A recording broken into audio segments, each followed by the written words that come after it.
Mas Anies pernah jadi gubernur 5 tahun di DKI. Anggaran DKI setahun sekitar 80 T. Jumlah penduduk Indonesia DKI 10 juta kira kurang lebih. APBD Jawa Barat 35 T, jumlah penduduknya 50 juta, 5 kali DKI. Tetapi selama Mas Anies mimpin, sering sekali DKI menerima indeks polusi tertinggi di dunia. Bagaimana dengan anggaran 80 T, Pak Anies sebagai gubernur tidak dapat berbuat sesuatu yang berarti?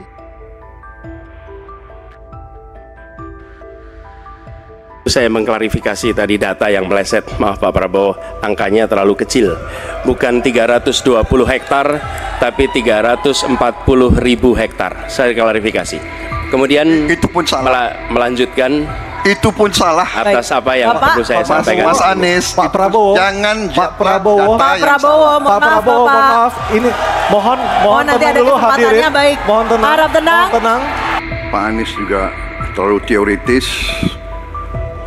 Semuanya bagus, indah, tetapi yang nyata tentang masalah AI, cyber, teknologi tinggi dan sebagainya adalah sumber daya manusianya, awaknya. Saya begitu jadi menteri, saya membentuk 4 fakultas baru di bidang sains, teknologi, engineering, dan mathematics. Kalau tadi disebut ada yang teoritis, ada yang kedua tidak dilaksanakan. Jadi selama 5 tahun ini, apa yang dikerjakan dalam mempertahankan sistem cyber kita? Mohon tenang. Justru di situ letak problemnya. Pertanyaannya hari ini dan kemarin apa? Dan itulah yang menjadi fokus kita. Segera siapkan sistemnya, segera siapkan orangnya, segera siapkan langkahnya.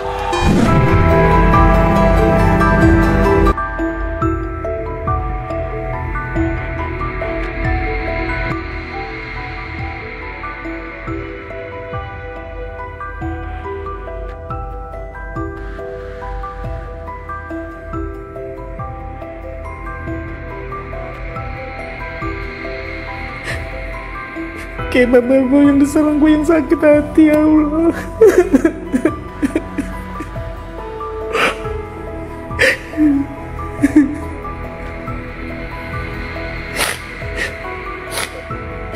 Bisa-bisanya dia nyerang. Bukan ngurusin negara, tapi malah ngurusin hidup orang. Katanya politik riang gembira.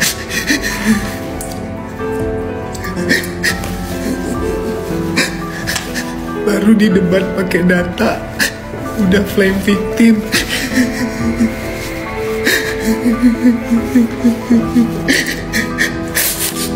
Mana yang katanya kalau kita disindir, kalau kita diserang, jogetin aja. Mana?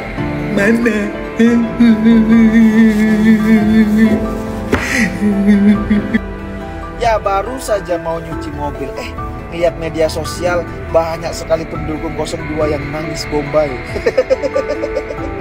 Ya saya pikir kenapa ya mereka ini nangis? Kok banyak yang nangis ini kenapa? Gak taunya mereka nangis ini karena jagoannya kalah debat. Parah. Masa ya gara-gara Prabowo ini kalah debat, Prabowo yang gemo itu kalah debat, mereka nangis Bombay coba. Ya mungkin teman-teman kemarin melihat acara debat yang bertema pertahanan, keamanan, dan politik luar negeri. Jadi ya saya pikir kemarin itu ini makanan Prabowo lah, pasti dilibas habis oleh Prabowo. Tapi fakta berbicara lain, ternyata justru Prabowo yang dilibas habis oleh Ganjar Pranowo dan Anies Baswedan.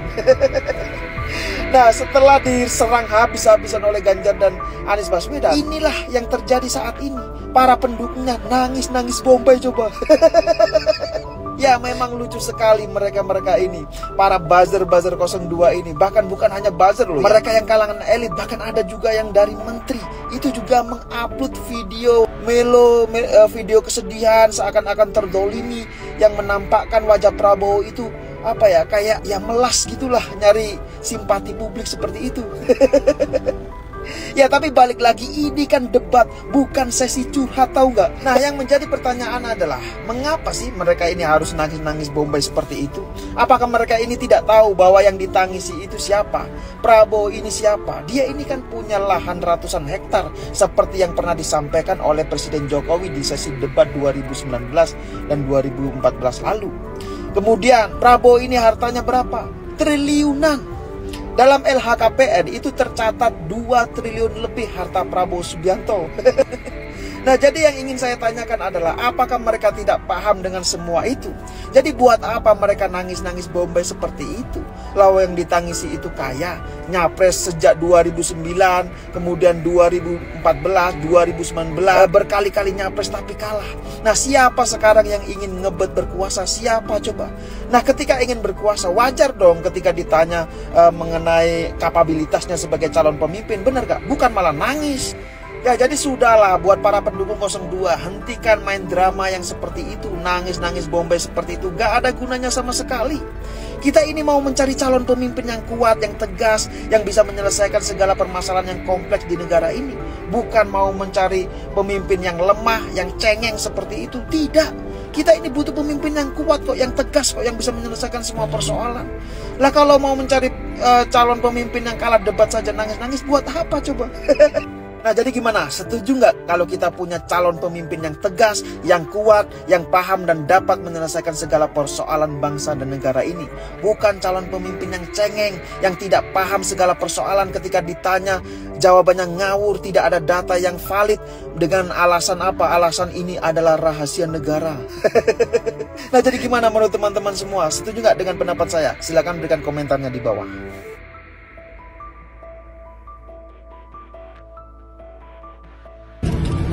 Substansi dari visinya malah tidak kelihatan.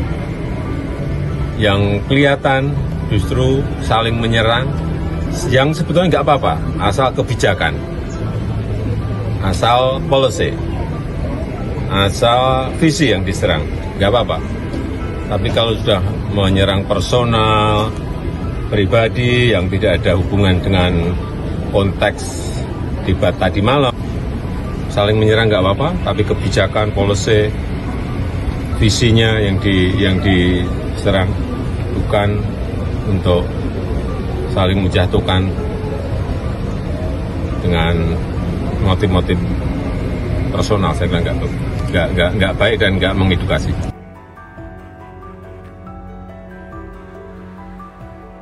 Kami tidak punya potongan diktator atau otoriter.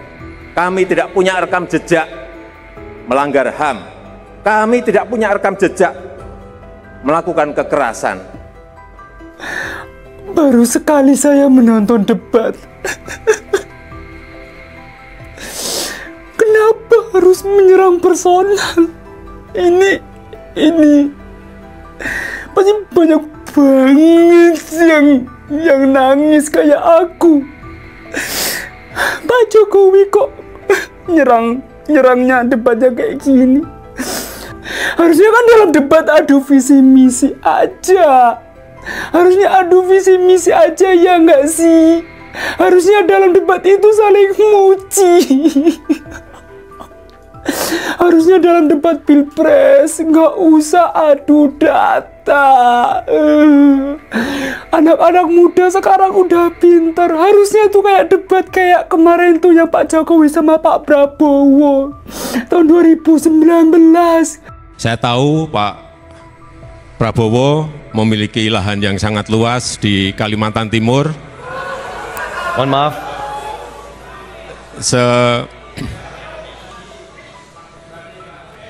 Sebesar 220.000 hektar. Juga di Aceh Tengah 120.000 hektar. Harusnya debatnya itu kayak kemarin itu loh. Pas debatnya Pak Jokowi sama Pak Prabowo 2019. Mereka dulu debatnya cuma visi misi. Terus bahas layangan. Enggak ya? Bahas apa ya? Pokoknya nggak ada serang-serangan kok. Kalau kalian pingin ngambil suara anak muda ya harus kayak gitu debatnya. Ini banyak banget yang nangis kayak aku. Kenapa sih kok debatnya kok serang personal? Harusnya debatnya itu kan jangan kayak gitu loh. Debatnya kan bahas apa gitu loh. Visi misi aja loh. Kok kayak nyinyir-nyinyiran obrolan tukang sayur. Harusnya ya apa gitu kan. Bahas apa. Jangan bahas data. Jangan bahas itu. Aku anak muda jadi stres kalau debatnya kayak gini sih Pak Jokowi. Jangan nyerang Pak Prabowo kayak gini. Jadi malah saya agak terkejut kok Pak Presiden ikut komentar soal debat ya. Jadi saya rasanya nggak mau komentar terlalu banyak dah. Biar publik aja nanti yang menilai. Dan kepada seluruh aparat negara saya sudah bolak-balik saya sampaikan, baik ASN, TNI, Polri harus bersikap netral dan tidak memihak. Bapak sempat menarik juga, Bapak bilang kaget kenapa Presiden berakhir mengomentari tentang KPU. Apakah bisa disimpulkan juga bahwa ada indikasi memang betul Presiden ini dalam tanda kutip membantu Pak Prabowo gitu Pak? Saya nggak tahu apakah Presiden membantu atau tidak. Ya seperti pernyataan beliau, saya masih pegang bahwa beliau menyatakan netral. Ya kami berpandangan itu harus dipegang terus. Soal komentar Presiden Jokowi terkait dengan yang kemarin penyerangan personal itu seperti apa? Yang debat kemarin menyerang personal menurut Presiden Jokowi. Iya, saya berkali-kali diserang secara personal malah. Disebut namanya, diminta untuk belajar lagi, malah nggak bicara tentang kebijakan yang saya buat. Saya merasakan itu memang. Jadi saya malah berharap kalau mau mengkritik saya, kritiklah kebijakan, kritiklah argumen, jangan malah menyerang orangnya. Dan coba Anda lihat di antara kami bertiga siapa yang menyerang personal.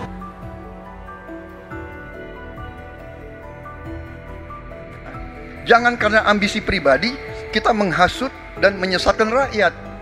Itu etik yang tertinggi.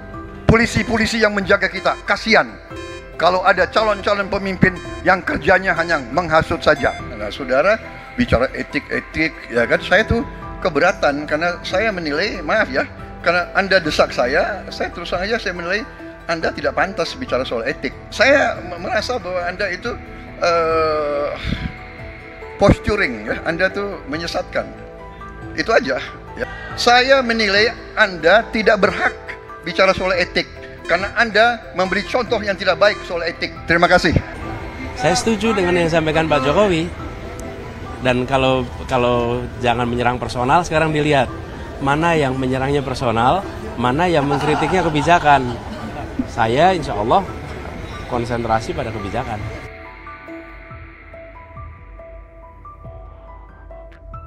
Ya. PHPB laporkan Pak Anies ke Bawaslu terkait dengan isu lahan.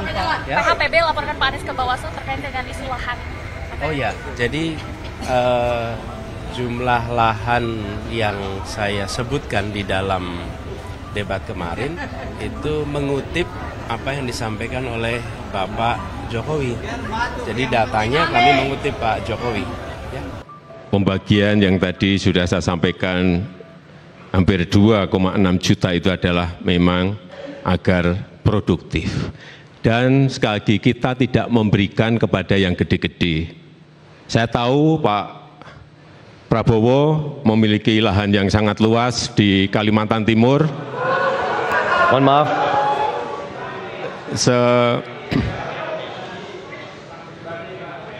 Sebesar 220.000 hektar. Juga di Aceh Tengah 120.000 hektar. Saya hanya ingin menyampaikan bahwa bahwa pembagian-pembagian seperti ini tidak dilakukan masa pemerintahan saya. Baik, masih ada waktunya Pak. Baik, waktunya habis.